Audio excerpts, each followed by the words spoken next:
Trait d'une reconversion étonnante maintenant, celle de Jean-Yves Frances à Béziers. Son originalité, c'est qu'après avoir exercé plusieurs métiers, il est aujourd'hui autant meunier que boulanger. Il produit sa farine pour des pains à l'ancienne, presque millénaire. Karine Alazé et Nicolas Chataille. Là, on a une pâte qui a posé toute la nuit. Voilà. Donc là, je vais vous montrer quelque chose, des sympatoches. Regardez, la fermentation du pain. Voilà l'alvéolage. Un bel alvéolage joli qui nous fera donc la mie de pain. Dans son fournil, Jean-Yves Frances prépare du pain à nul autre pareil. Son levain est presque 100% naturel, ses ingrédients tous certifiés bio. Je le boule une première fois et après je lui donne un petit peu de forme ovale comme ça. Ça s'appelle le façonnage.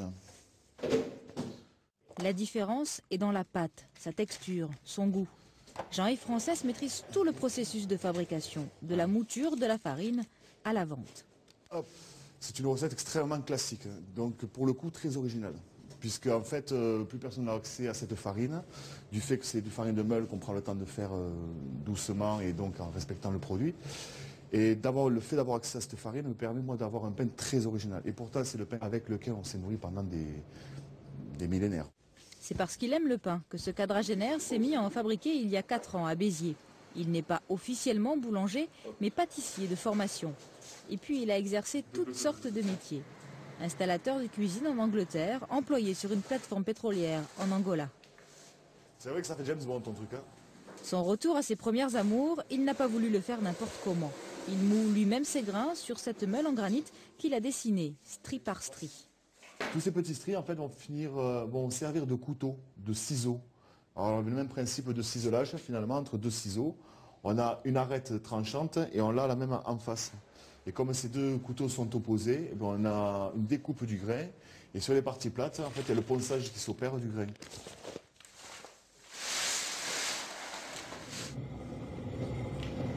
Donc ensuite, on passe là-dedans. Ça, c'est la buterie, le tamisage. Je vous montre. Voilà, donc là, j'ai 3 tamis différents. Voilà, on fait ça. Donc là, j'ai mes farines ici. Ouais, j'adore cette couleur, franchement. C'est une couleur magnifique. Et là, je vais travailler le levain. Comme on est en été, il faut essayer d'avoir de l'eau bien fraîche, une farine assez froide, pour arriver à pétrir à 17 degrés. On va faire un petit mélange. Donc farine, eau, levain.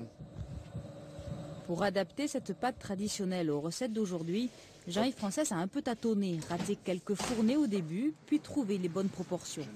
Pains spéciaux, pizza, quiche, brioche ou sablé, il transmet ses petits trucs à son apprenti. On les laisse poser un petit moment, absolument. Parce que là, on les a bien tirés, et donc, voilà. Ça, c'est bon. Attention. Aujourd'hui, moi, j'ai un métier, beaucoup ont une fonction. Ça, je fais beaucoup le distinguo entre ces deux. La fonction de mettre les baguettes dans des filets et la fonction de faire boulanger, il y en a un, c'est un métier, l'autre, c'est une fonction. Enfin, ça, c'est mon point de vue. Une opinion et un savoir-faire qui ont convaincu ses clients, vite devenus des habitués. Le produit est de qualité, on a sympathisé avec Jean-Yves et puis la démarche est intéressante de quelqu'un qui travaille en bio. Je viens souvent, j'aime beaucoup ce pain, je n'ai pas trouvé meilleur. Donc je viens de loin, mais je viens quand même et je fais le stock. Voilà. Le jour où vous venez chercher votre baguette. Oui. Et pourquoi ici? Au moins, parce que, oui, ça parle tout seul, ça. Toujours passionné, le boulanger déborde de projets.